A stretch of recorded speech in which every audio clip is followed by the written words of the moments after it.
you're an end user, this one's for you. We think there's some good value out there on feed needs, especially when we look at the corn side. So we want to talk a few potential strategies that you could look at using here to secure or protect some of those near-term needs.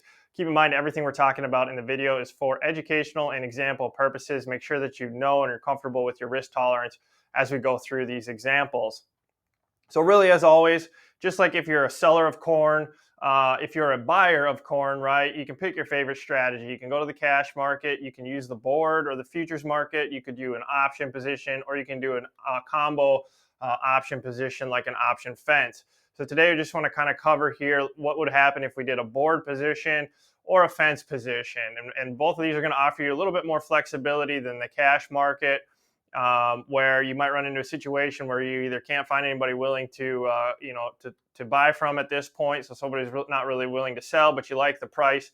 You could consider doing one of these two strategies in order to hedge some of the value here for feed needs. So again, right out of the gate, you could just buy December corn futures at $4.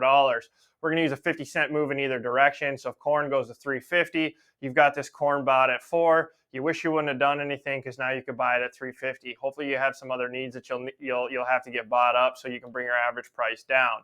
The market goes to $4.50, you're sitting here happy you bought at $4, but same thing happens, same scenario again, right? If you still have more needs to buy, now your average price is going to go higher. So, either way, it's up to you, but at least you can shop around through various sources with that $4 futures contract locked in. Keep in mind the margin budget we would do at one contract with the initial margin, and then a 50-cent move, give or take, would roughly be around $3,600, and that doesn't include your commission or fees. When we look at a fence option or a fence strategy, you could consider doing the opposite of what a grain farmer is going to do. So in this instance, you'd be looking at buying a call to protect against the market running higher while selling a put, giving you the opportunity to potentially get this grain purchased at a lower price. But again, you're going to have to accept what would be a price floor in this instance. So you could consider looking at like a 410 call and selling a 380 put against it. And that would run you about 6 cents net. So ultimately what you're going to have here now is a 386 price floor and a 416 ceiling. So going back to that 50-cent swing, so if corn goes to $3.50 at option expiration, you're going to be locked in at $3.86. Conversely, if corn goes to $4.50 at option expiration, you're going to be locked in at $4.16. Now you got to compare that relative to making a decision at $4 today. Would you rather give yourself a little bit of leeway? Keep in mind both of these positions are marginable. We wanted to pull this up here quick on a chart. This is your daily December 24 corn chart. The 416, your top side area, your 386, your downside sold put. As you can see, corn's at 4. We're kind of right in the middle of that range. So it's a reasonable place here to protect some value. Going out to a weekly continuous D's corn chart, you can see on the chart, this is where we've got drawn. And we'll wrap this up here, but I think we kind of got to ask ourselves in some instances, do we really need to spend much time significantly below 380 here in the near term, right?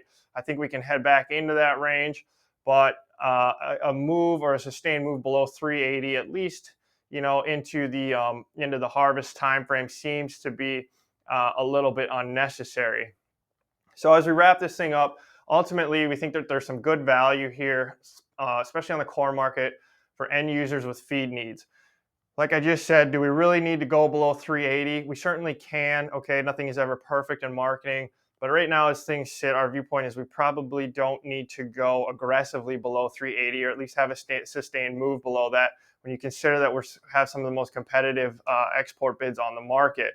Ultimately, you got to do what you're comfortable with. Do the cash market, consider board position, look at options. The choice is ultimately up to you. We just want to provide you some additional education and examples. Now, keep in mind, the opposite of what you would do if you're selling corn holds true for buying corn. So if the market goes higher, sure, you're going to have a gain in your hedge account, but we would argue that that's probably not the best thing for you. If the market breaks lower, you're going to show a loss in your hedge account. However, we feel that's probably the better position or problem to have, as you're now being able to purchase grain even cheaper and bring your average price down. If you guys got any questions, feel free to let us know. We're more than happy to help. As always, hit the like button, hit the subscribe button. We appreciate you tuning in. We always enjoy making these videos for you.